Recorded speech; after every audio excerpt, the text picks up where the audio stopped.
All right, so thanks for coming to talk. Or I'm very excited for my followers. For you guys who don't know, Dom is very involved with hockey analytics and the analytical community, and he's currently a journalist for the Athletic. Before we begin, I just want to ask you, how did you get into hockey analytics before? How did you get into this field of work? My dog is howling at me. I No don't know if you problem. hear it. Uh, that may happen intermittently during this episode. I have always loved hockey. I played hockey since I was a boy, like since I was 4 years old. And when you're a kid, your dream is to be in the NHL, and then one day you realize you're not very good, and that's not going to happen. So you gotta pivot somehow. So I think in like grade 11, I was like my goal was to be an architect, but I started to veer away from that and think of like what can I do to I guess be involved in hockey and sort of watch hockey for a living, and that's where journalism came from. And I was generally a lot better at math in high school, so going into writing was a little weird for me.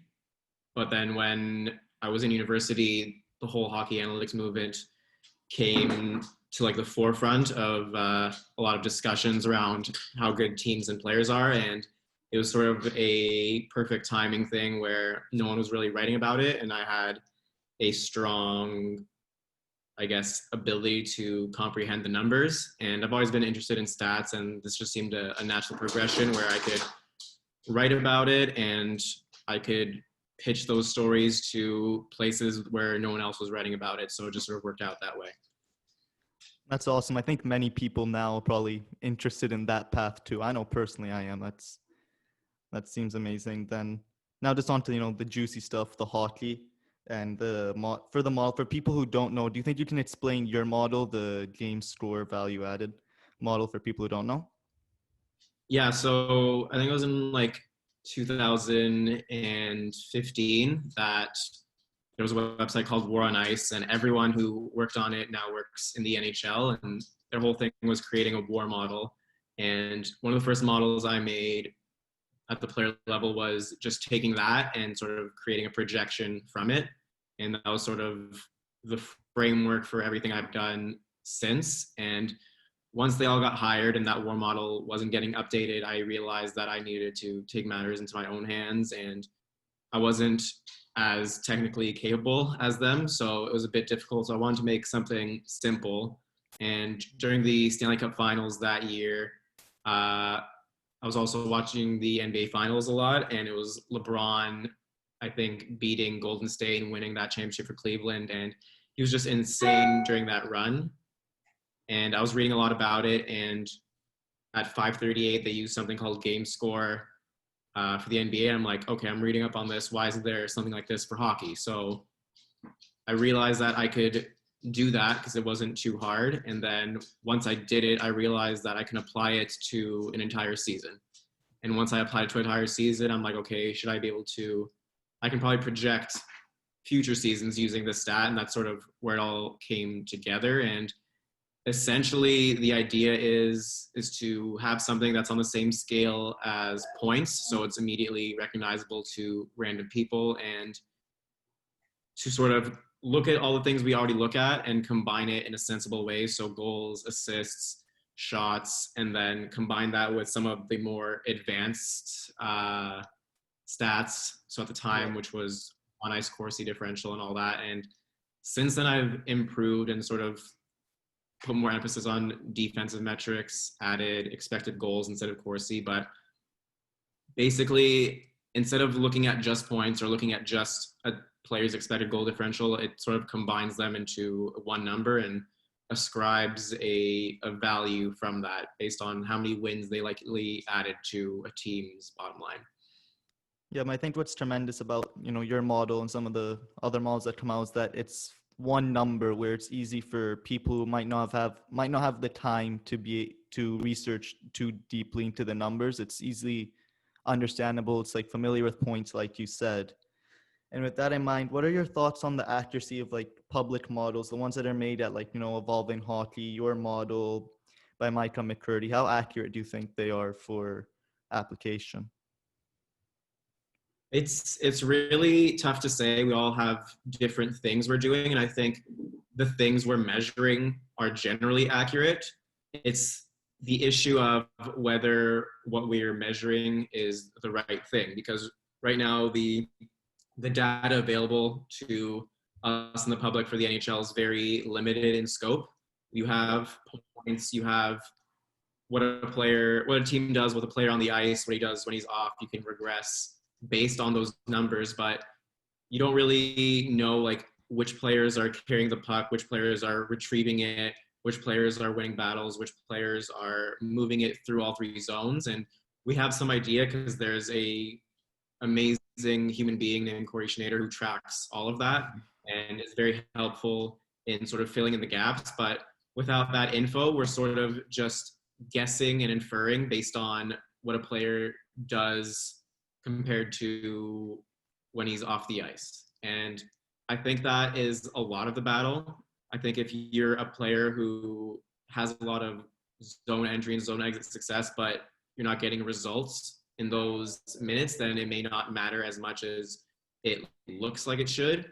But there's probably a middle ground, and that's something that I think public analysis is probably missing right now.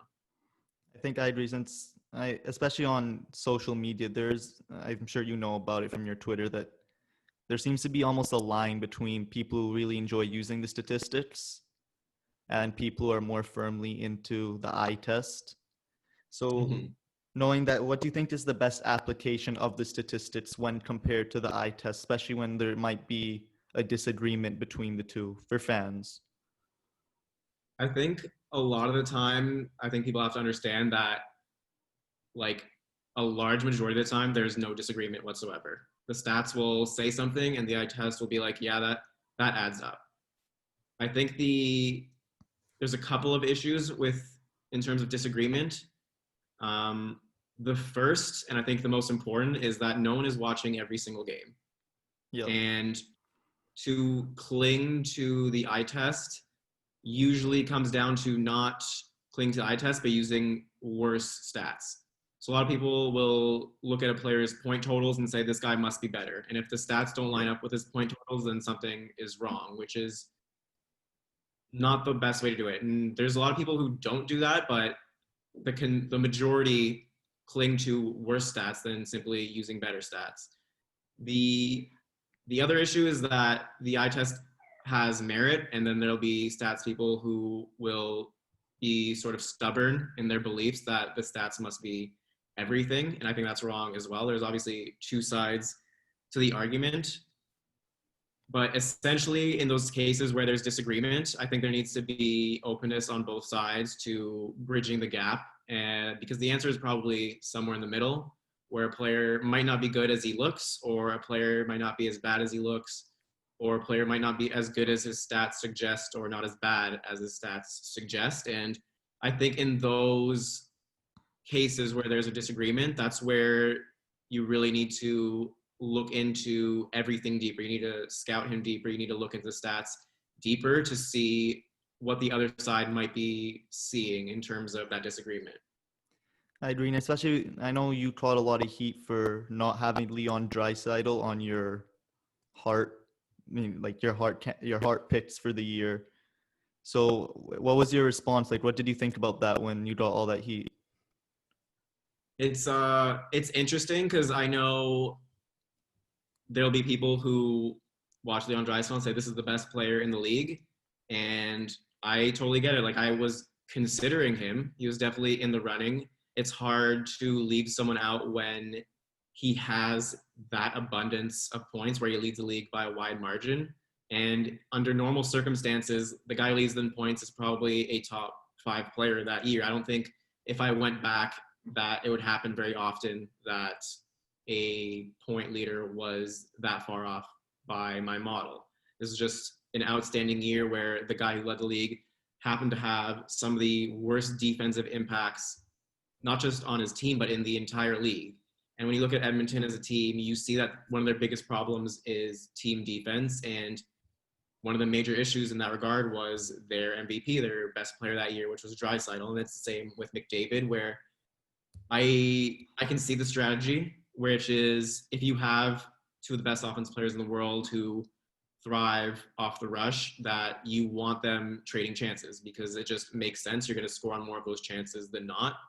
But in this particular year, they weren't outscoring opponents by as much as you'd expect from someone who was being touted as the MVP. I think at 5-on-5, they were barely above 50%. Yep. And a lot of that was because as much as they scored, they gave a lot back at 5-on-5. One of the arguments for Draisaitl was that I was discounting his ability on the power play, which was insanely strong. And I think there is a case for that. But I think a lot of people who did vote for him or who were lambasting me for not voting for him, I think were attracted to the fact that he was the best offensive player in the league and sort of ignoring the rest of the equation. And I'm not saying that defense and offense are equal for a forward, but I think it matters to an extent where if it's bad enough, which it was in Draisaitl's case probably, that it can be disqualifying. I think for defense especially, it's one of those things where it's harder to measure compared to offense in the sense that most of the time the best defense, you're not actually realizing it. It's happening, you're keeping the puck, you're not letting the other team get the puck. However, so just that's for fans, but for like NHL front offices, what do you think is the best application of these analytics for them?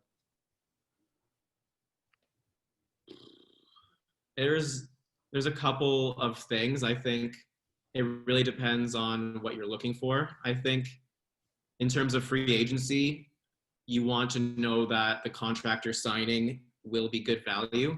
And I think analytics can help with that in terms of putting a number on the value he's providing. What are the ranges for that value and how much a team should expect from the money they're giving out. I think those are all important things, and it can help save a lot of headaches because right now in this flat cap climate, a lot of teams just don't have money, and that's because they're tied up in contracts that are mostly not very good. And it's leaving a lot of free agents finally getting fair deals this time around because there's no money left for them. I think it can help in terms of scouting. When you're looking for a good fit on your team, you can sort of measure what you're looking for. I think if you look at Colorado, they're a team that thrives in transition and off the rush, and they picked up a guy in Devin Taves, who's a very good puck mover, and you can see from his ability to transition from zone to zone, from metrics that aren't available to the public, but we know he's good at because of the efforts of someone like Corey Schneider tracking, where you can probably guess that Taves would be a good fit for a team like the Avalanche. So those, I think, are the big ones where you want to know how much value a player can provide, and you want to know whether he can provide it within the context of the team you have.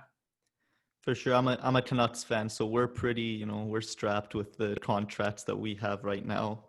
And talking about free agency so far, who do you think has had the best free agency so far in like this first week? I mean, I would have to go with Buffalo just because they got Taylor Hall, who's probably the most impactful forward available. I think Pietrangelo was the best player available, but the main issue is that Vegas had to get rid of a lot of players already on their team in order to actually afford him. So they lose some of the value they gained from adding Pietrangelo. But with Hall, the Sabres had a lot of space. They didn't. It's a very low risk deal. It's one he should surpass because $8 million isn't a lot for Taylor Hall for one season. And I think he'll be a great fit next to Eichel, considering how fast both players are. And that team just really needs more talent up front. So I do like that.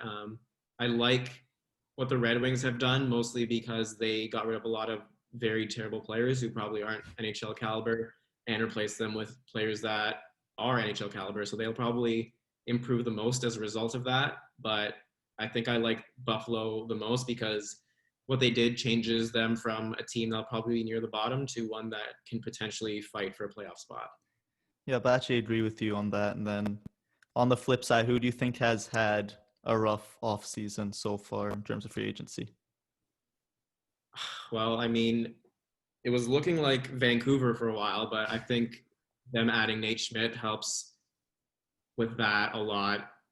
I think of all the contracts signed of former Canuck players, the only one I really don't agree with is the Toffoli one. That one, it seemed like such a low offer that I don't really get how the Canucks can match it, but I think it is what it is, and it may not be another successful year for them, but Schmidt alleviates some of that. I think the team that probably did the worst is probably Chicago. They lost Crawford, who was basically their entire team last year. They traded Saad, retained $1 million for some reason for a defenseman who's not very good, and yeah, it's hard to like what they'll be next year. I think they'll probably be in the bottom five with what they've done this offseason.